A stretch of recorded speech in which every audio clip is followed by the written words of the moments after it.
Today I'm at our beautiful Barcelona office in conversation with a friend, someone that I really admire and I met a few years ago, and have been following his path, his journey, not only because he speaks my language, Spanish, but also he speaks the language of integration. Today I'm in conversation with Roberto Acevedo, COE Integration Manager at 𝐓𝐨𝐲𝐸𝐻𝐻. Welcome, Roberto. Please tell us more about yourself and what you're working on. Thank you, Roberto. For me, it was a no-brainer when you invited me because, of course, he's in the background. This is my favorite city, so I would always say yes. And especially, I also admire Roberto so much. I think that his journey, us being Latinos, that connection is very close, and very happy to be here. Yeah, absolutely. And thanks again for making it to Barcelona. Obviously, with this weather and this stunning background of the marina, it's the perfect combination, right, to talk about all these industry trends which keep us busy. So, yeah, let's talk about SAP integration, about enterprise integration. What are your latest projects and maybe updates you can share with us, Roberto? Well, at least on the SAP part, the expert. You are the expert. Well, I'm not the one. I'm not the one, but I mean, I also lead the part of integration where we also integrate with SAP. And we've been working with SAP PO for such a long time. But now that we're going to embark in this journey, sooner or later, everyone is going to embark in this journey of migrating to S/4HANA. So everything's going to the cloud, and that's a trend. Yeah, well, there's going to be a lot of challenges about migrating your usual PO integrations and flows to something in the cloud now. And for us, I think what I see is more about not really the challenge of moving integrations from one place to the other. I think that's also something that happens once in a while. We see it happen, sometimes. But the most important thing is, how are you going to move, right? Are you going to just do lift and shift and then just continue to do the same, or are you going to transform? And I think certainly the way of doing this is a hybrid. Some things you want to keep the same, some things you don't want to touch to start with, so that your business can keep running. But you also need to set a standard of how you want to continue your journey of transforming the integration practice, and that this is the perfect moment to start. What do you think? What are things that Rojo also thinks about migrating with SAP integration, or what are the trends that you see? Yes, exactly. Like you mentioned, Roberto, we see that this is a big transformation moment, especially for customers who have been working with SAP, with SAP-rich landscapes. This is the moment when they, there is a call to action to look seriously into their landscapes and use this unique opportunity, because I think it doesn't happen too often. I think if you look at the history of SAP back in the 80s and 90s, I think this is one of the biggest transformations, of course, coming from legacy and all these classic ECC systems moving into the cloud.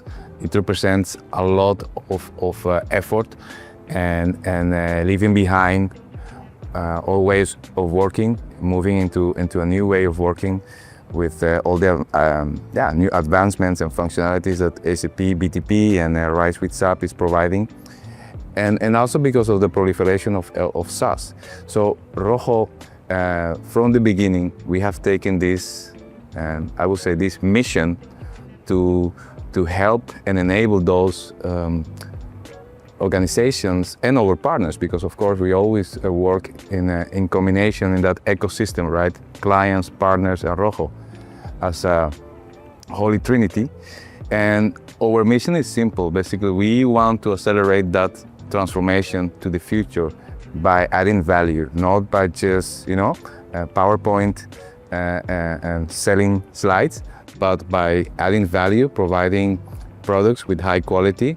And these products if you ask me what do they mean for the migration, well, we have, of course, accelerators, which come with a high amount of automation and best practices. As you know, we work closely with partners like SAP in creating, I will say, business-centric integration. And I think that's the beauty of this, right? Everything we do, it's coming from that business-centric integration, combined with the expertise around SAP integration, all the way from PO to the new world of cloud integration. This is interesting because I always try to ask these questions. Do you think this transformation is about the business or is it about IT? Very, very good question. That's why I invited you to come to Barcelona. I knew you ask these questions. Well, I think it's you know, I've been, of course, educated by some big SIs before I started my life at Rojo, and for us it was, you know, always the business, right? But we know that the business, of course, can never achieve those goals without the proper support of IT, and you know, it is a continuous a cycle, right? The business has a vision, a mission, targets, and IT has to be prepared and think beyond, right? I mean, as an architect, you know, that's our role to look beyond. So in this case, I think digital transformation, it's about improving customer experience, yeah? Optimizing and processes, improving supply chain processes, and going beyond these limits that sometimes, you know, systems integrations set. So in short, I will say that, of course, it's beyond IT. It's certainly about the business and their goals, enabling them achieving those goals.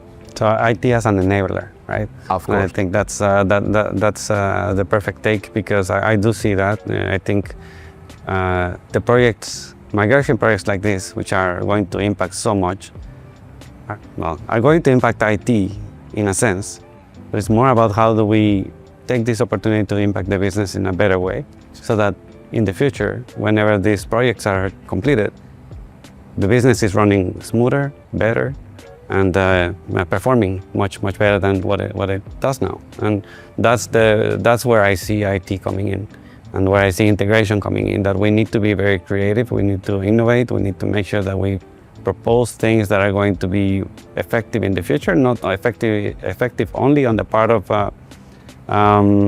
how do we make the business better, but also how do we make the business more cost effective. Precisely, and also how do we make the business, and especially companies like you, Roberto, where you're working at JDE and many others, manufacturing products, manufacturing goods, and the supply chain. It's something which, especially the last years, with the pandemic, with some disruptions in the logistics. I mean, organizations have realized that it is time that they should be prepared for this event, right, that you cannot predict, and become resilient. And I think there is where digital transformation plays an important role, and the best businesses will be those which are fully integrated and aware of what is happening and all those events around them, and act upon them. Talking about events, we know that the topic of event-driven architecture is very hot. It's not new, but these days it's like, you know, after AI, event-driven architecture in our industry of integration, of enterprise integration, there is no day that passes and you hear about event-driven architecture. But the question is, do you consider EDA a real vital element in the modernization of integration, or is it nice to have? Because that's something sometimes, you know, we come across this doubt or this question. That's a great question. Well, I think in general, what I see out there when I speak to people is that the hardest part is not really implementing EDA. Is not also getting products, because products are out there, many different products. The topic about EDA is educating people and really people understanding what it is all about.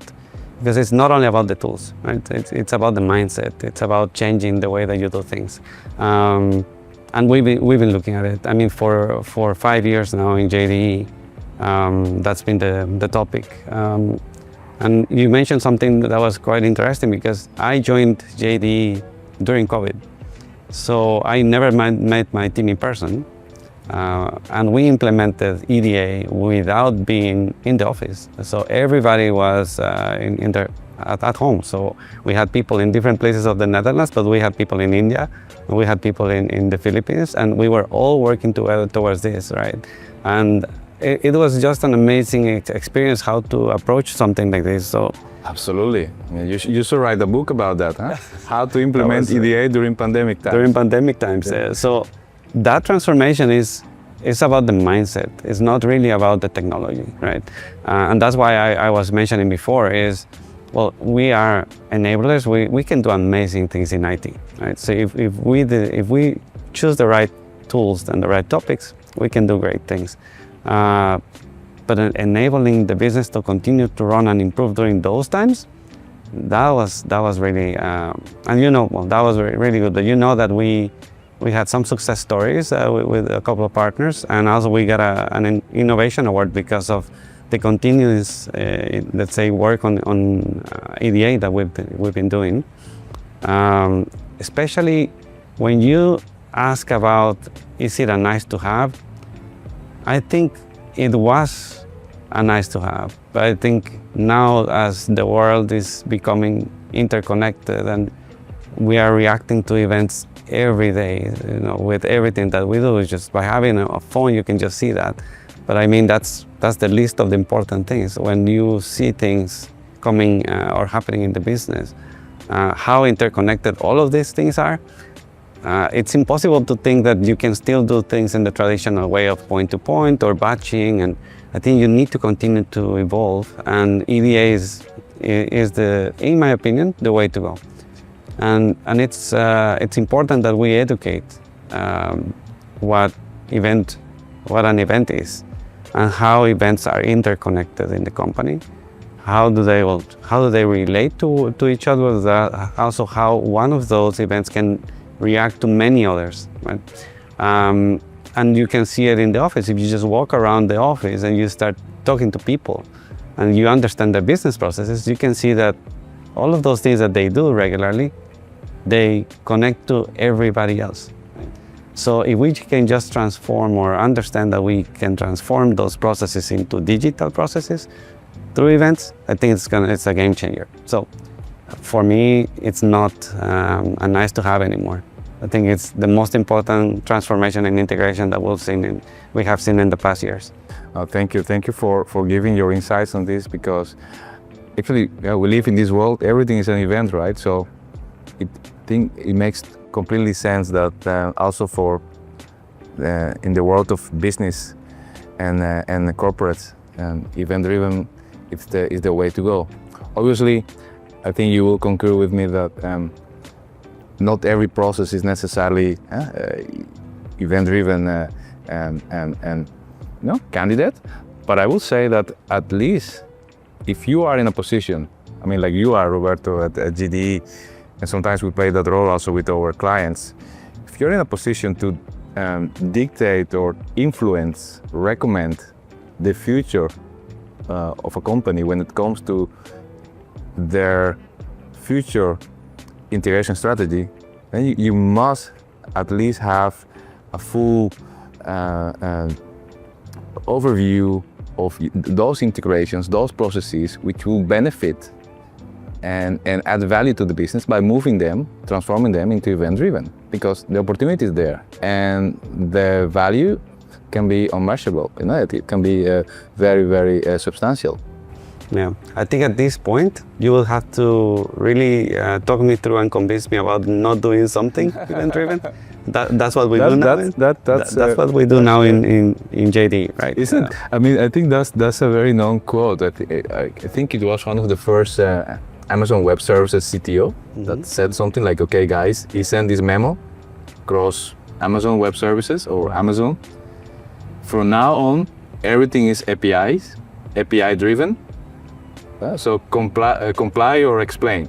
Right. So you should maybe send a memo to like that. The memo is out there, but okay, the memo is out there. I think the message is out there, but I think also what's important there is that there are limitations to what you can do with EDA. The limitation is not in the mindset. The limitation is in the applications that you connect to, because not every application is ready. So there are applications that are still trying to, well, not trying, but maybe still pushing the idea of we need to do this in batches. We need to do this through ETL processes, and that's okay.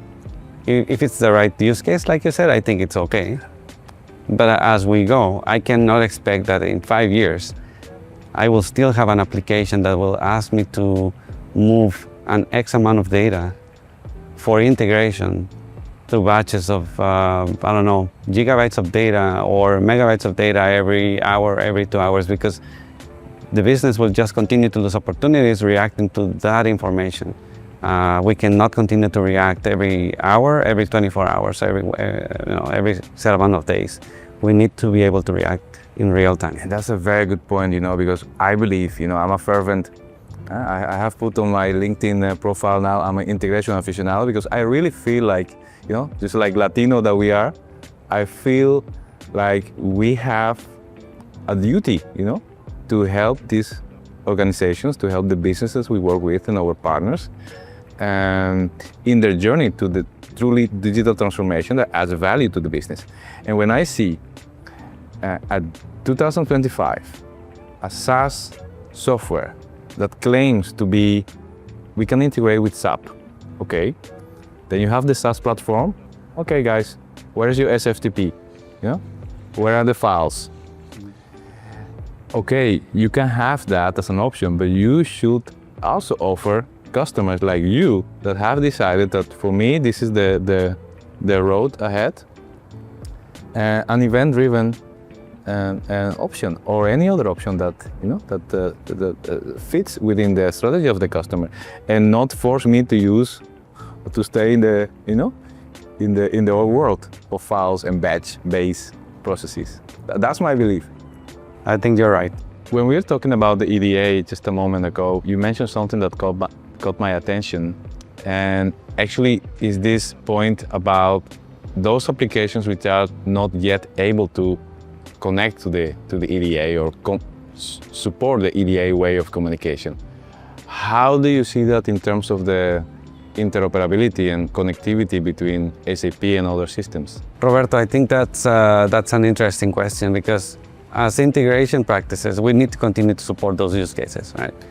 Sometimes we might divert. So in my experience, what we've also seen is, well, sometimes we need to enable it through integration. Sometimes data and analytics is a better solution, right? So we don't really need to be the type of people that will or the type of practices that want to capture the whole thing. I mean, there are tools for that too. So sometimes ETL is a much better solution than what we can do with integration, and we should be clear about that. Now, in terms of enabling us as integration practices, I think companies like SAP, for example, that I know you work with so much, need to continue to support us. I think it's not only about enabling, but also the responsibility that they have with having so many big customers and large enterprises around the globe, that they need to be able to support all of these use cases through connectors. I think the connectors are the key, as always, and they need to be able to support all of this when we need to implement it. Like I said, it's not all the time about integration, but if it's possible and it's supported and that the connectors are there, I think integration can do it. Absolutely, I agree with you. And the thing is, the world is it's not only with SAP systems. Of course, there is a lot of SAP systems in those large corporations, but the support of connectivity and also, I think it goes beyond technology, right? Because these days also, like you said, supporting the use cases. I think, and the way Rojo is doing that together with SAP as well in many cases is we are providing these blueprints, which are basically pre-cooked recipes for order to cash, supply chain, human resources, and so on, CRM. And organizations can take those blueprints, download them, and enrich them to their own purpose, to their own applications. And that brings really an acceleration of 60–70% sometimes when compared if you start from scratch. So I agree with you that SAP and other big vendors should embrace this notion that connectivity is key to achieve that full integrated enterprise.